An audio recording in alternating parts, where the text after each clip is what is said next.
আবারও একটা নতুন ভিডিওতে অনেক অনেক ওয়েলকাম জানিয়ে আজকের ভিডিও শুরু করছি। আশা করি তোমরা সবাই খুব ভালো আছো, সুস্থ আছো, আর আমরাও খুব ভালো আছি।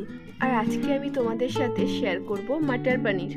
আজ আমি খুবই সাধারণভাবে এই মটর পনির রেসিপি বানিয়ে তোমাদেরকে দেখাবো।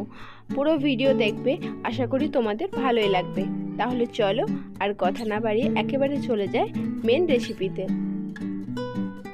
মটর পনির বানানোর জন্য আমি এখানে 200 গ্রাম পনিরকে ছোট ছোট টুকরো করে কেটে নিয়েছি, আর নিয়েছি 200 গ্রাম ফ্রেশ মটরশুঁটি। এই দুটোই এই রেসিপির মেন উপকরণ। আর লাগছে পেঁয়াজ, যেটাকে আমি মিডিয়াম সাইজের টুকরো করে কেটে নিয়েছি, আর একটা বড় সাইজের টমেটো, যেটাকেও আমি মিডিয়াম সাইজের টুকরো করে কেটে নিয়েছি।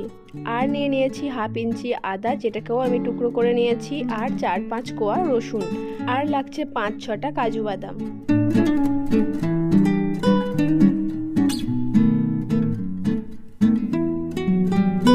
এবারে আমি ওভেনে একটা কড়াই বসিয়ে দিয়েছি, আর কড়াই হালকা গরম হয়ে গেলেই আমি দিয়ে দিলাম 1 টুকরো বাটার। বাটারটা কিছুটা মেল্ট হয়ে গেলে আমি এতে অ্যাড করব 2 টেবিলস্পুন সাদা তেল। তেল আর বাটার খুব ভালো মতো গরম হয়ে গেলে এবার এটাতে আমি পনিরগুলো হালকা করে ফ্রাই করে নেব। জেনারেলি আমরা মটর পনির বানালে পনির ফ্রাই করি না, বাট আমার কাঁচা পনিরের গন্ধটা খুব একটা ভালো লাগে না, সেই জন্য আমি খুবই হালকা করে এটাকে ফ্রাই করব।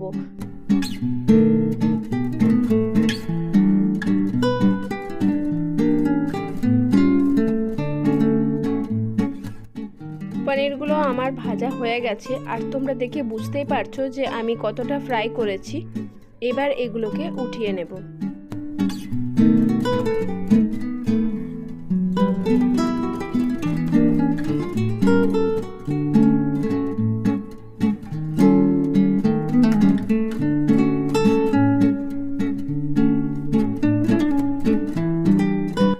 পনির ফ্রাই করার পর যে তেলটা বাকি ছিল সেটাতেই আমি গ্রেভি বানানোর জন্য পেঁয়াজ, আদা, রসুন, টমেটো, কাজু বাদাম এগুলোকে হালকা করে ফ্রাই করে নেব।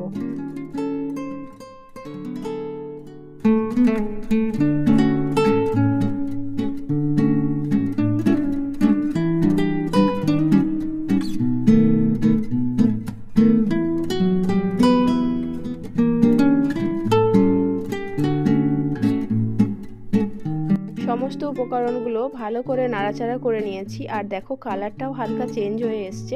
এরকম সময় আমি খুব অল্প পরিমাণে একটু নুন অ্যাড করলাম। আবারও খুব ভালো করে নাড়াচাড়া করে মিশিয়ে নেব। এবারে আমার এটা ফ্রাই করা হয়ে গেছে, এবার এটাকে নামিয়ে নেব।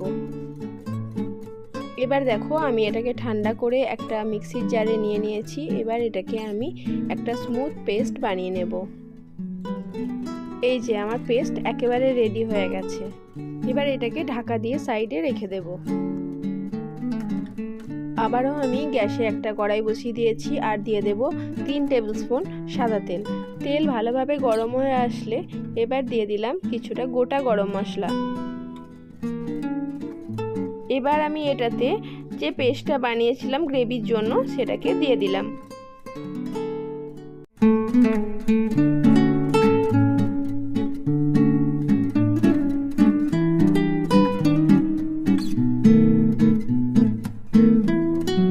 ভালোভাবে নাড়াচাড়া করতে করতে এটা যখন জলটা শুকিয়ে আসবে, তখন আমি মিক্সির জারে যে মশলাগুলো লেগেছিল সেটাকে ধুয়ে জলটা দিয়ে দিলাম।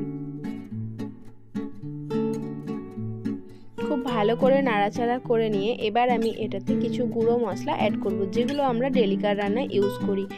দিয়ে দিলাম হলুদ গুঁড়ো, জিরে গুঁড়ো, ধনে গুঁড়ো, আর লঙ্কা গুঁড়ো। এবার এই সমস্ত গুঁড়ো মশলার সঙ্গে গ্রেভিটাকে আবারও খুব ভালো করে নাড়াচাড়া করে ফ্রাই করে নেব।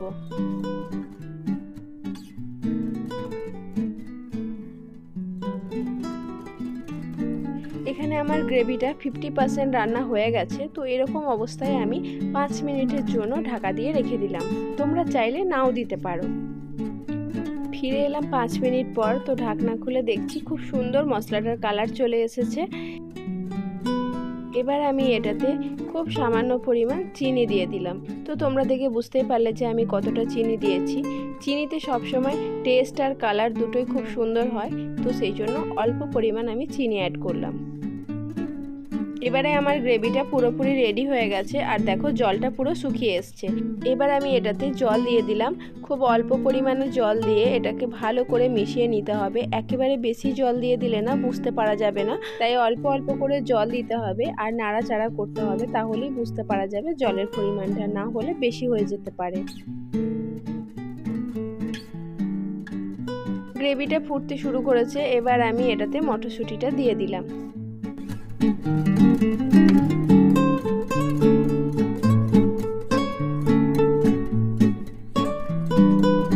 এবার এটাকে ভালো করে নাড়াচাড়া করে আমি ঢাকা দিয়ে দেব, মটরশুঁটিটা যাতে খুব ভালো করে সিদ্ধ হয়ে যায়। ফিরে এলাম 10 মিনিট পর, আর এখন মটরশুঁটিটা আমার পুরোপুরি সিদ্ধ হয়ে গেছে। এবার আমি এটাতে ভেজে রাখা পনিরগুলো দিয়ে দেব।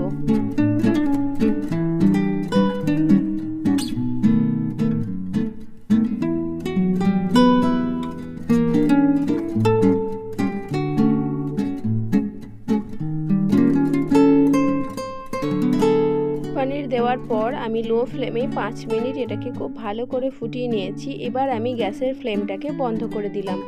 এবার আমি এটাতে 1 টুকরো বাটার দিয়ে দিলাম আর দিয়ে দেব কিছু কুচিয়ে রাখা ধনেপাতা।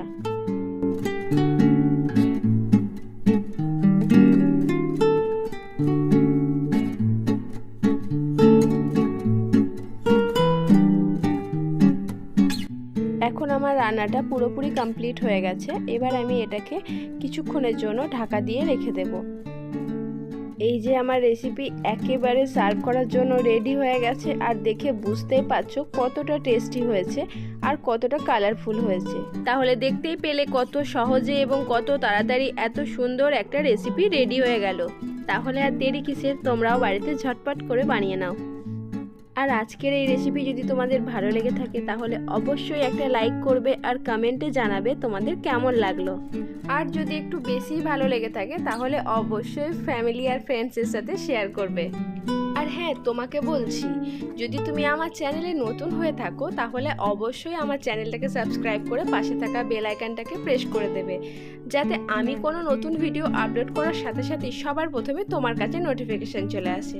তাহলে চলো আজকের মতো আসি, আবারও আসবো নতুন কোনো ভিডিওর সাথে। ততক্ষণের জন্য সবাই খুব ভালো থেকো, সুস্থ থেকো, টাটা।